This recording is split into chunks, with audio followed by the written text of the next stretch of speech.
I honestly didn't know what to do with the intro, so yeah, anyway. Hello there, CriterioNate here. Number 307, Mike Lee's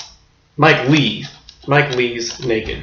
For those, and of course, as a short disclaimer, for those of you wondering where the hell's 306 with Samurai, hopefully Sunday, probably. If not, if I don't get it tomorrow or whatever.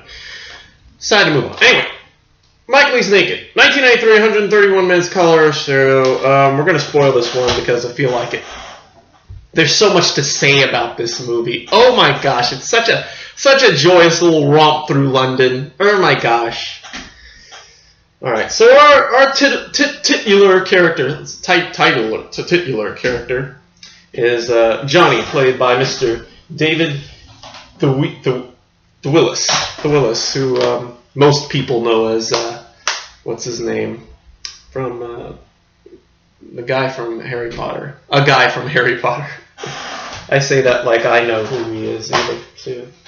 And there's so basically he's this wanderer who wanders through the town and basically will just talk to anybody who will listen, give him the time of day, and he does. And he's a very smart and intellectual kind of guy. He's very well read. He's just poor. He definitely speaks his mind about topics. Very unapologetic. But in the end, he does care in his own kind of weird way. He's very much an anti-hero kind of guy, Emphasis on the anti, because the first thing you see in the movie is him having sex with a married woman, which turns into rape. Which I was like, oh shit. I was like, oh god. I was like, how controversial could this be? Shit. The first thing you see is rape, and I'm like, fucking hell. And so I was like, okay, so from the get-go, I don't like this character. But, and I think that was Lee's point. I think that was Lee's intention. It was to make him the most unlikable character from the very first minute. The first 10 seconds, you don't like this character. And then, but toward the end, but as you hear him talk and the things he has to say, not his physical actions, you begin to get into the character. And I did too, sadly, Sadly, I became very fond of Johnny, his humor, and stuff like that. Johnny's on the lam. He's running away from some guys who want to beat him up. It's not. I don't think it's really explained why he's running. But he basically runs. He goes to visit all these people. Visits his ex-girlfriend Louise, who's living in her friend Sandra's apartment. Sandra's out of town. She's in Zimbabwe, and Sophie, or Sophia, I can't remember, who is like this who's kind of like the female version of Johnny, but way more reserved and way more scared, a lot more sexually liberated or freer. Johnny and Sophie meet, and they meet and hit it off, and Louise is at first very, revolted to see Johnny again, and so it's so there's that tension, and she kind of lives. He kind of squats there for a while and has sex with Sophie, and but then he ends up running out. He ends up running out and just kind of wandering the streets. He meets this security guard who works at a bank or something, and he has this apocalyptic lecture with him, and they talk about the end of the world and doomsday, and he finds out that he's apparently been the security guard's been spying on this woman who dances in her window, and I guess she doesn't know that the security guard's been looking at her, so he goes across the street and tries to go visit the woman in the window who's never named. There's a few characters in here who aren't named. Although you could call him Love, because because Johnny calls all his friends, these girls Love,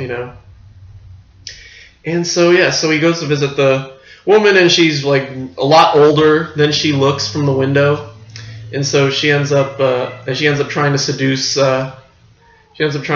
Johnny, and he's like, he's not having it, and so he ends up leaving and wandering around. He ends up meeting this. That was probably the ultimate little moment. He ends up meeting this young boy named Archie, who is screaming for his girlfriend's name, Maggie, and he says, "I'm looking for Maggie. Will you, if you wait here, I'm gonna go look for her. If you see her, will you tell me?" So he asks all these. So Johnny asks all these women, "Are you Maggie? Are you Maggie?" And all that. And so, she ends up finding Maggie, and they finally run into each other, and they fight, and Johnny just kind of just steps back and just, he stands at this angle, all the time, like he's wants to fall over. It's hard to see. In that scene, I think probably displays it the best. So, what else? Jeremy.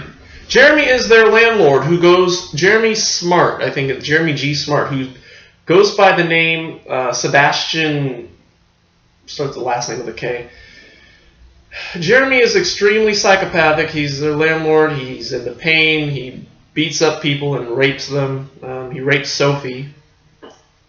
Then he comes to squatting. He comes to live in their flat, and just walks around in little tidy blackies. And again has at first she seduces Jeremy, but he ends up raping her, and so she ends up having a convulsion, and almost falling apart. And then what happens then? I'm trying to remember what happens then. Johnny visits this cafe, and where he meets with Brian, the security guard, and he ends up chatting up the girl who runs the cafe, and she invites him back to his place, and he stays there for a while. He gets a bath and gets cleaned up, and she ends up throwing him out, and it's not explained why, but I think he just makes her uncomfortable, and even though he's relatively nice, in this situation, he's just very inquisitive, asks a lot of questions, but that's Johnny's character, He ends up getting a ride with a sign poster, who, after asking too many questions, after Johnny asks him too many questions, sign poster ends up beating him up and driving off with Johnny's bag in his van. And while walking down an alley, he's beat up by these kids, and so he stumbles back to Louise and Sophia, and he's got by this point Louise has come home and found Jeremy in their house, and Johnny has a broken leg. He's coughing blood and going to be sick, and he ends up having this vision of his childhood or something, and mistaking people for other people, and it's kind of scary. It's Johnny at his most, it's the most vulnerable moment, where it looks like he's almost crying out for his mother, and he doesn't know where he is, and then he ends up passing out and waking up, and he realizes where he is, and he ends up getting back together with Louise in the end. Sandra comes home, is just pissed off beyond belief that there's two strange men in his house, that Sophie's been smoking throughout the whole house. And so Sandra's the most level-headed of them all, I guess, in the end, because she's a nurse too. So there's that. And so she ends up bandaging up Johnny's ankle, which has been broken or twisted. And and so in the end, Louise ends up talking to Johnny, and they kind of reconcile. And she says, I'm gonna get out of here and move back home. You want to come? And he's like, yeah. And so he ends up, but he ends up staying to recuperate, and he has a go with Sandra, just talking to her and making her uncomfortable, even though she's just more uncomfortable with just coming back to her house, being in this state, and finally, Louise finally stands up for herself by, tricking Jeremy into seducing him by asking him to take down his flight and turning a knife on him, and he ends up finally leaving. And so basically, and then the movie ends with Johnny taking the money that's on the counter that I think was Louise's money, and just hobbling off into the street on a broken ankle, and just walking, hobbling down the street, and that's how the movie ends. And I was like, I had a feeling. That was it. Johnny just hasn't learned. Either Johnny hasn't learned, or Johnny has realized that had made a decision and realized at the last minute that it was the wrong decision for him. This is me trying to analyze a Criterion Collection movie, so bear with me. So anyway, I'm gonna leave it there. My synopsis, my analysis. Again, I think Johnny's a very funny character. I think this is a very funny movie in the end. The realism in it is hard to get through at times. The rape is not comfortable. Of course, I don't see how rape would be comfortable to watch, in any sense, So, because of that, I can't give this a great rating, but because of Johnny's character and, just the way the movie works and the story that is told, I'm going to give this a B+. It's a good movie. I will probably pick it up. I don't know if I'll watch the rape scenes again. I'd love it if the chapters were set up in such a way that I could skip the chapters, skip the rape scenes altogether without fast forwarding through them. But I know that Criterion, doesn't think about that shit, because it's art. It's all art. Oh, isn't it? I mean, these are the guys who put Sallow in as number 17 on the list. It's fucking hell. So anyway, Mike Leigh's Naked, B+. I haven't seen anything else by Mike Leigh outside of the Short and Curlies, which we'll get to in a second. But I know there's some more movies by him that we'll get to the next couple of years, I think. Life is Sweet is one of them. Topsy Turvy, which I've seen at my library a lot. And I think that's it. And Mr. Turner's one that I think his most recent film was from 2 years ago, which isn't part of the Criterion Collection, but I've seen it in my library, so yeah, I'm familiar with his name, but this is my first little taste of Leigh. So anyway, that's it for that. And again, I wanted to show you this is the DVD. I really like the DVD cover because it matches the mood of the movie. This kind of makes it look like it's taking the piss out of the movie with showing Johnny either smiling or frustrated or something. But at the same time, I don't know. And just the light colors, I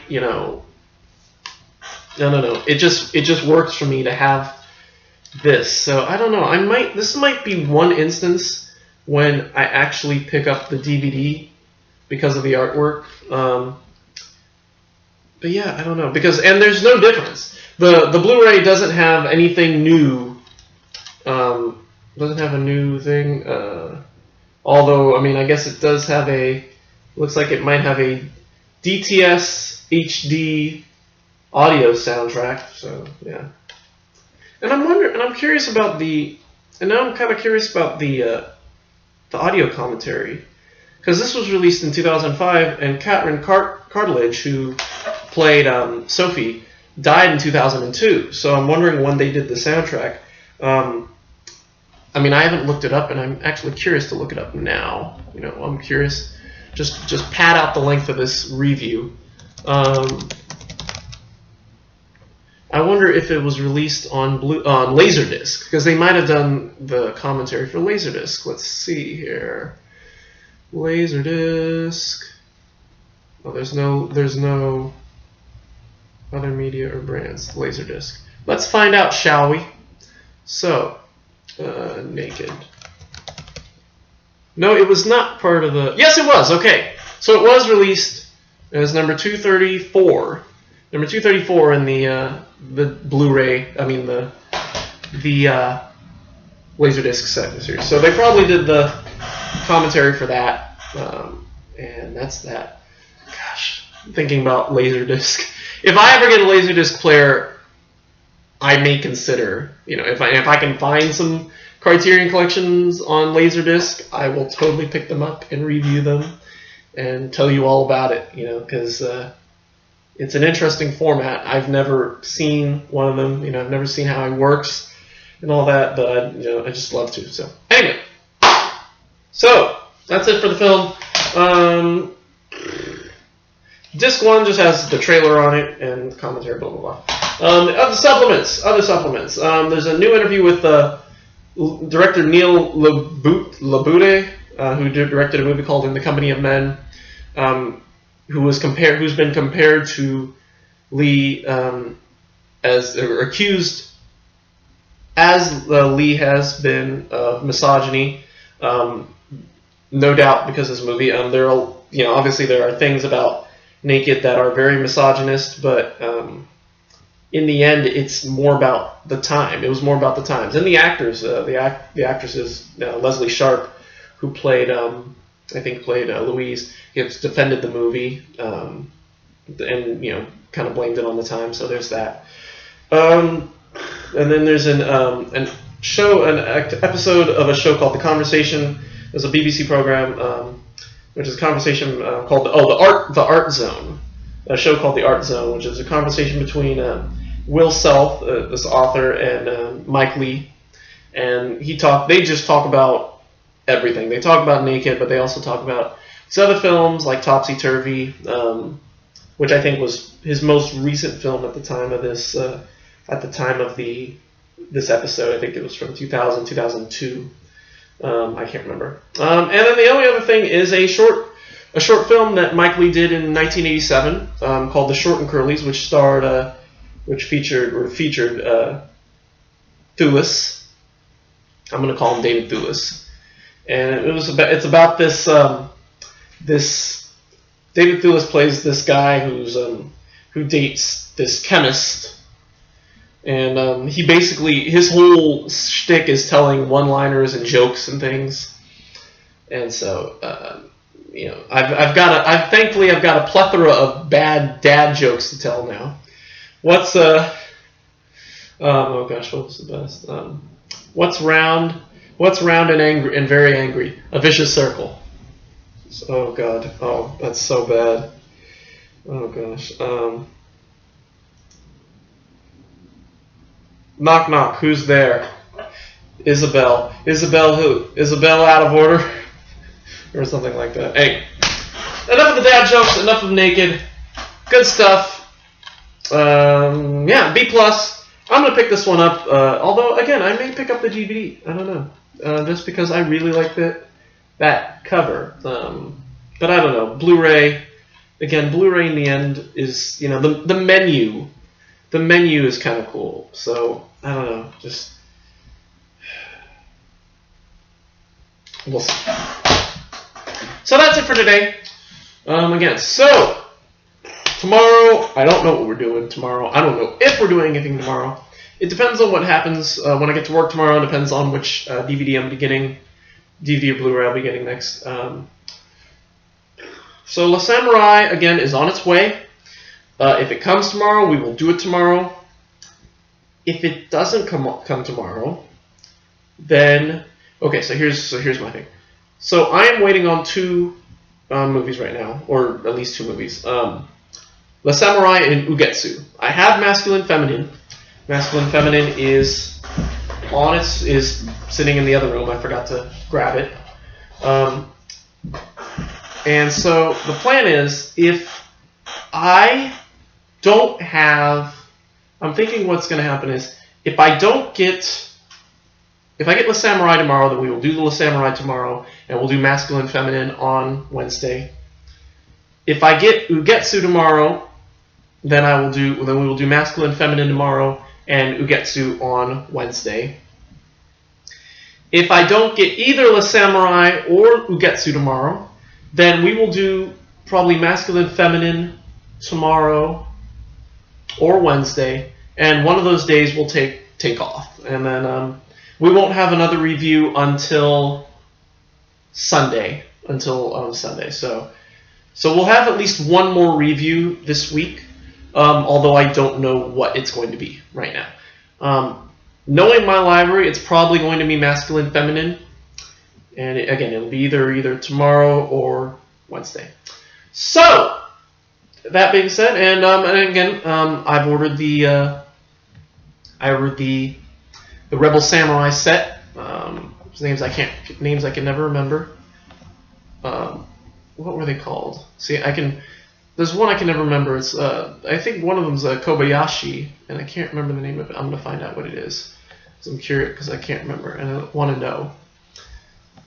Samurai Rebellion, yes, Samurai Rebellion, Sword of the Beast, Samurai Spy, and Kill. So those four movies are going to be reviewed probably next week. We'll run it all together, and so yeah. So anyway, that's it for me. Thank you for watching. Don't rape people, and don't wear tidy blackies and rape people, and don't put people through pain. Don't watch women through windows, and don't steal money from your ex-girlfriend turned girlfriend again, and all that good stuff. So anyway, that's it for me. Thank you for watching, and we will see you tomorrow or Wednesday for some review, which I don't know what it's going to be. And until then, goodbye.